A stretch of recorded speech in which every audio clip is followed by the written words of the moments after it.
Hi everyone, I'm Joel Baird, the General Manager of Missoula Community Access Television, hailing you from out to lunch for this edition of Out and About.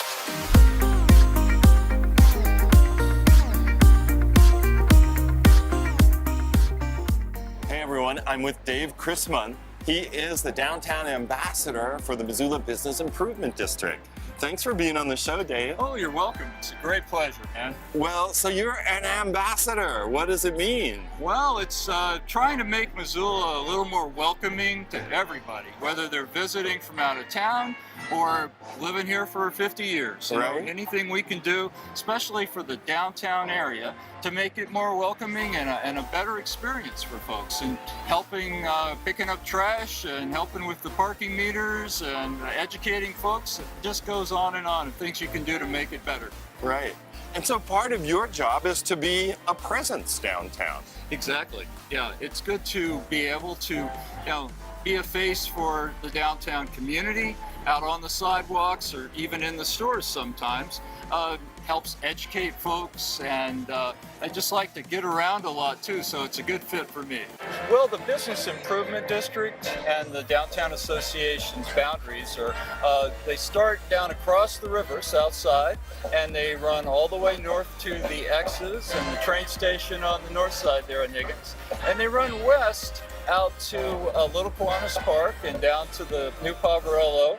And then they go east a little bit too, out to Madison Street. So within that area, I'm just trying to find out what I can do to make Missoula a more welcoming place. It's not that big an area, but a lot goes on in there. Yes, it does. Yeah. And some of the events that I see you at regularly, would be the downtown markets, like the farmers market on the north end of Higgins, and the Clark Fork Market right here on the east side of the bridge, and Downtown Tonight here at Caras Park on Thursdays. Yes. So do you meet like more out-of-towners? Do they ask you for directions, help with how to run the new parking meters, or is it a split between Missoula natives and tourists visiting from out of town? Well, it's pretty much a split, and Missoula natives are not any more likely to ask me for advice than other people. One thing that I have to be able to do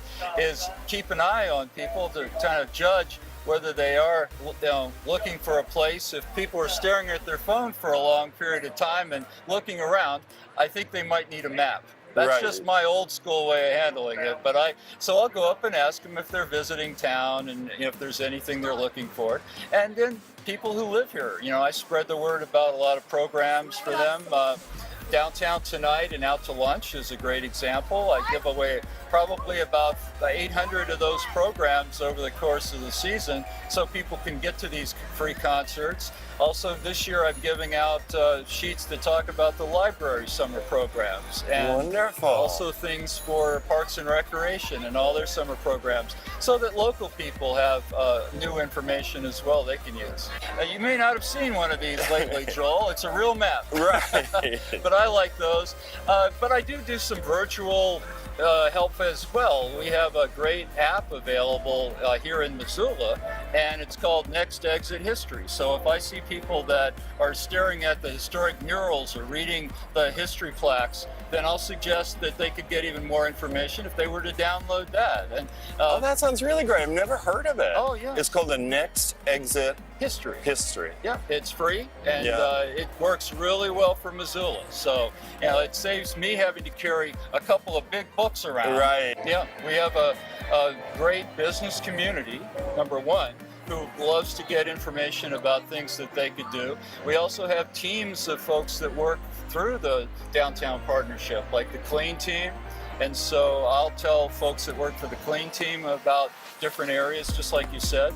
Also, we've got the folks that water the plants, and if I'm out there, I can see if something's going wrong with any of the different functions that the partnership takes care of. And there's banners downtown that sometimes get torn, flopped around, and so on. Yeah, I think, and it takes constant attention for all these little details, but it's really worth it. And like I tell folks come here from other cities in Montana, and they're really complimented, blown away by what Missoula looks like. And I always start by telling them, you know, it didn't used to be this way. Missoula was not always Missoula. Right. Yeah, it grew year after year after year, and the different business community folks have built this from, you know, one little step at a time. And one little amenity at a time, I guess, Exactly. when you think about it. yeah, and not stepping back. I mean, this Yeah. is the 33rd year of Out to Lunch. Wow. And when that started, it sure didn't look like this. No, Yeah. it certainly didn't. There was a more humble characteristic, I guess, and also that, you know, the population was maybe half, Yeah, and the participation was lower than half because Yeah. it was new. it was new. Yeah, So that's something. so we're building these opportunities, these amenities, but it's building the community. That's what it really boils down to. It's Yeah. not just turning screws and you know, painting a picture, but it's people all getting together and being a part of it. That's true in a way. Like it gives people an opportunity to hang out, sort of, with one another and meet neighbors or make friends that they would only use, like, the church or the mall as a forum Yeah. to see other people. Yeah. And I was thinking, in a way, it's kind of like an urban forest, and you're the park ranger. Well, yeah, some days it feels that way.